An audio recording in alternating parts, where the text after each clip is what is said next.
We are back. We're talking about Death Before Dishonor. Ring of Honor, they tend to do pretty good with their pay-per-views. This one, it was fine. I will give it an Orange Cassidy thumbs up. I think there were just a lot of random matches. Well, of course, because it's Ring of Honor under the Tony Khan regime. That's true. And we'll talk about that when we get to the bad, because the one thing about Ring of Honor is that before, they gave enough time to explain why, which is what I liked. And here, for a lot of the bigger matches, they did. But then there were the matches that they didn't, where before, they did it with every match. Right. So I'm like, okay, I'm caught up on why. Boom, we're ready to go. They just didn't do it here, and that was a problem. I like the vibe of Ring of Honor being in smaller venues. Oh, so do I. 2300 Arena is a perfect venue for Ring of Honor. Not a Dynamite. Ring of Honor, oh, hell yeah. Right. So I really like the vibe. I did too. It's like, this is the kind of stuff where I would go to. I like going to the smaller shows. So, and this was one of those shows where it's like, man, I wish I was there. The crowd was hot. It was great. Those final two matches were so good. Oh, this was an excellent match. This one and the main event, Yeah. which was Athena and Mina Shirakawa. Yeah. This match was so goddamn good. Bandido is quickly, for me, kind of creeping up on that Wrestler of the Year conversation. Maybe. Well, same thing with Hechicero. Hechicero was really starting to come into his own here within Ring of Honor. I mean, he's really not vibing with anybody else when it comes to him, because I just think Hechicero is more singles guy. He's like the big guy on campus in CMLL. Yep. And this just feels right for him. Yeah, it does. And this was just such a great match. It was. Awesome. Same thing with that Athena-Mina match. That was a very good match. Oh, yeah. Athena in Ring of Honor is just on a different level.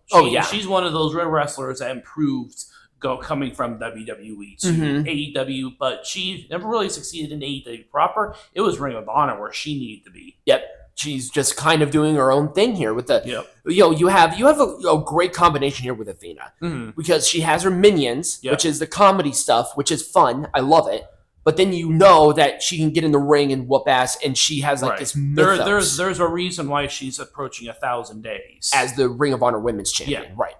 It's awesome. And once again, great match. Awesome match. Great vibes. Everything here just worked for me. That little blue meanie sort of cameo there, that was awesome. That was very good. I love that. There was a lot of really good stuff on this, and I just really enjoyed it. And then I liked how they did the Sammy Guevara turn. He was very much hated here. Nobody really gave him that. And then as soon as Dustin left, it's like, he's like, fuck it, I'm just going to go back to being a bad guy. He's part of La Faction Ingobernable, which is a great fit for him. Yeah. I think it's just good. And then also he calls himself the Spanish God, so that makes sense. It works. It really does. The vibe was just there. I also did like this match. Yeah, I did too. I like the Outrunners in Ring of Honor. Yeah. The Outrunners, again, one of those teams that probably fits better in Ring of Honor than they do in AEW. Exactly. Now with the goods, there were some bads. Not a lot, but there were some bads. That's right, because this is actually in the good and the bad. I want to talk about not just the match in general because it was lame. The entire Ring of Honor Women's Pure Champion tournament was a disaster. It feels so weird. Here's the problem. The finals of this was supposed to be, I think, at the last pay-per-view. And it's like, okay, well, why wasn't it? It's because Tony Khan did not time it, where, let's book the matches where the finals will be there. Why did you start this here? Why did you start a tournament on a pay-per-view? It should have been the week after the pay-per-view. Exactly. You say, we're doing this big ceremony. We're introducing everybody on the pay-per-view. Boom. Okay, perfect. Right. Not, let's have our one match. Yeah, what? One of the matches, one of the quarterfinal matches on this show. Why bother? Right. Just seriously, just save it for next week. Exactly. This was so dumb. This was such a dumb way to start this. It was. He's probably going to lose interest and forget about it. Yep. This match was completely useless. just weirdly thrown together. And that's how I just felt about this whole Death Before Dishonor. It felt weirdly thrown together.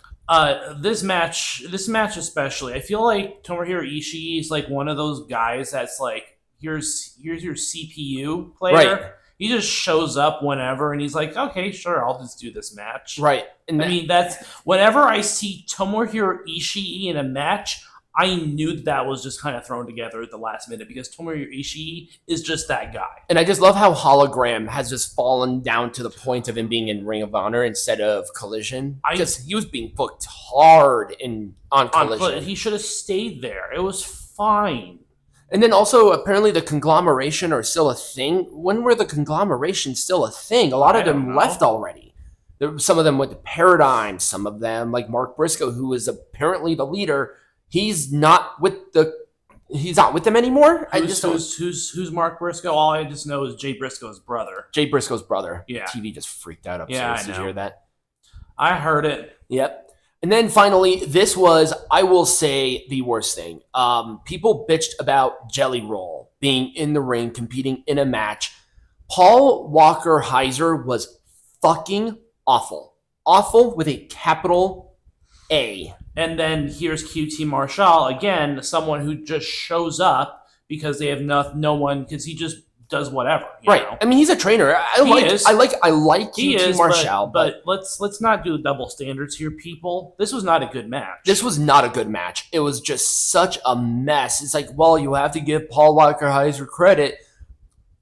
For what? I can say put meat into glass. That is not wrestling. For selling out a literal bingo hall. A literal bingo hall. It's a literal bingo hall. Also, Paul Walker Hauser, once again, this is a hardcore match. Yeah, I can say let's go through a table. I can do that. That doesn't take talent. No. What takes talent is cooperation and trust and safety and all of these things. Now, can I give him credit for at least getting in the ring? Yeah, but I can also get in the ring and do that same thing too. This dude, Paul Walker Hauser is a piece of shit. He bitched and moaned and talked shit about WWE and looked like a total idiot. Mm-hmm. His gear made him look fatter than fat. He fucked up multiple moves where Marshall, bless his heart, tried his best. The dude couldn't sell for shit, and Marshall won. Okay. Cool. Okay. Also, he barely sold anything. Right. He almost got up immediately from the finish. It was terrible. This was a bad match. Thumbs down and fuck you.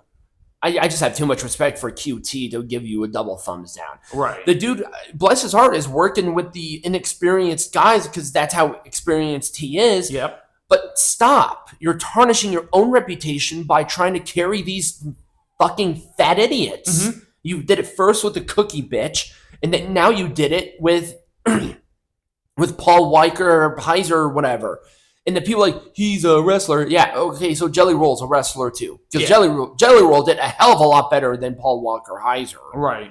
It's like, well, what about Logan Paul? Yeah, no, Logan Paul actually trains, and he is a wrestler. Yeah, so he is a wrestler. He literally wrestled John Cena. Right. Like 17-time world champion, you can't see me, fuck you, John Cena. Right. So this was just stupid, but that was it for Death Before Dishonor. Heatwave was the better of the shows.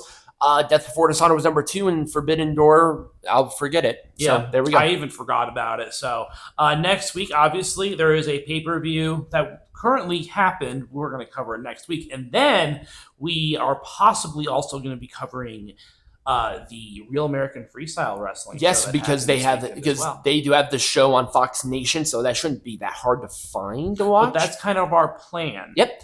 And we also have a Real American Beer on order, so we're probably going to do a little taster on that. Mm-hmm. So that should be fun. So remember to like, follow, subscribe, all of that good stuff. Become a patron, get hats. All of those will be linked in the description. And as always, be majestic.